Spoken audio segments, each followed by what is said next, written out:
আগামী 24শে সেপ্টেম্বর যুক্তরাষ্ট্রের president Joe বাইডেনের সঙ্গে দ্বিপাক্ষিক বৈঠকে বসতে যাচ্ছেন বাংলাদেশের অন্তর্বর্তী সরকারের প্রধান উপদেষ্টা ডক্টর মোহাম্মদ ইউনূস। জাতিসংঘ সাধারণ পরিষদের অধিবেশনের ফাঁকে এই বৈঠক অনুষ্ঠিত হবে বলে জানা গেছে।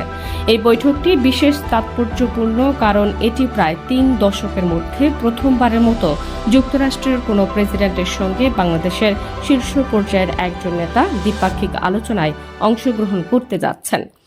নিউ ইয়র্কের স্থানীয় সময় অনুযায়ী 24শে সেপ্টেম্বর দুপুরে জাতিসংঘ সদর দপ্তরে এই বৈঠক অনুষ্ঠিত হবে।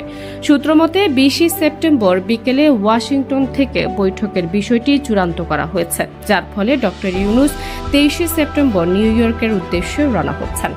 এছাড়া ডক্টর ইউনূসের নিউ ইয়র্ক সফরের সময় ইউরোপীয় কমিশনের প্রেসিডেন্ট উর্সুলা ভন ডার লিয়েনের সঙ্গেও দ্বিপাক্ষিক বৈঠক অনুষ্ঠিত হবে।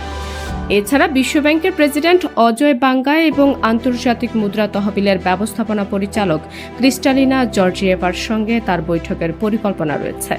মার্কিন পররাষ্ট্রমন্ত্রী অ্যান্টনি ব্লিংকেনের সঙ্গেও ডক্টর ইউনূসের বৈঠকের সম্ভাবনা রয়েছে।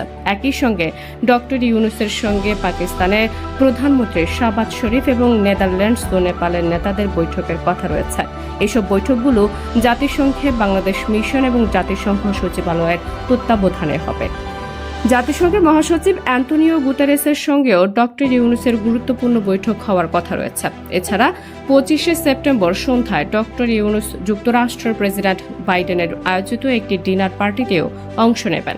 এই ডিনার পার্টিতে অন্যান্য বিশ্ব নেতাদের সঙ্গে তিনি ফটো সেশনে অংশ নেবেন। এই অনুষ্ঠানের আয়োজন করা হয়েছে জাতিসংঘ সদর দপ্তরের নিকটবর্তী মেট্রোপলিটন মিউজিয়াম অব আর্টে। তবে ভারতের প্রধানমন্ত্রী নরেন্দ্র মোদীর সঙ্গে ডক্টর ইউনূসের বৈঠক নিয়ে এখনও অনিশ্চয়তা রয়েছে। জাতিসংঘে ভারতীয় মিশনের সূত্র থেকে জানা গেছে, মোদী 21 থেকে 23শে সেপ্টেম্বর পর্যন্ত জাতিসংঘের কার্যক্রমে উপস্থিত থাকলেও তিনি শীর্ষ সম্মেলনে যোগ দেবেন না। তার বদলে ভারতের পররাষ্ট্রমন্ত্রী দেশটির প্রতিনিধিত্ব করবেন, যার ফলে ডক্টর ইউনূসের সঙ্গে মোদীর সাক্ষাতের সম্ভাবনা ক্ষীণ হয়ে গেছে। ডক্টর ইউনূস জাতিসংঘের সাধারণ পরিষদের 27শে সেপ্টেম্বর অধিবেশনে বাংলাদেশের পক্ষ থেকে বক্তব্য দেবেন। তিনি অধিবেশনের 8 নম্বর বক্তা হিসেবে দেশের পরিস্থিতি তুলে ধরবেন বলে জানা গেছে। সেদিনই তিনি রাতের ফ্লাইটে নিউ ইয়র্ক থেকে ঢাকার উদ্দেশ্যে রওনা দেবেন। নিউ ইয়র্কে তার নাগরিক সমাবেশের বক্তব্য দেওয়ার পরিকল্পনা থাকলেও শেষ মুহূর্তে সেই কর্মসূচি বাতিল করা হয়েছে। টাইমস স্কোয়ার সংলগ্ন ম্যারিয়ট ম্যারকুইস হোটেলে 26শে সেপ্টেম্বর সন্ধ্যায় ডক্টর ইউনূসের নাগরিক সমাবেশে বক্তব্য দেওয়ার কথা ছিল, তবে সেই সমাবেশ বাতিল হওয়ায় অন্তর্বর্তী সরকারের সমর্থক প্রবাসীদের মধ্যে হতাশা সৃষ্টি হয়েছে।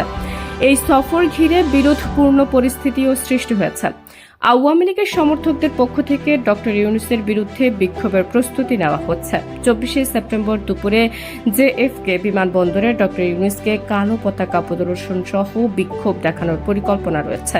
কানাডা ও আমেরিকার বিভিন্ন অঞ্চল থেকে আওয়ামী লীগ, যুবলীগ, ছাত্রলীগ ও বঙ্গবন্ধু পরিষদের সমর্থকরা এই বিক্ষোভে অংশ নেবেন বলে জানা গেছে। এছাড়া 27শে সেপ্টেম্বর জাতিসংঘ সদর দপ্তরের সামনেও বিক্ষোভ কর্মসূচির ঘোষণা করা হয়েছে।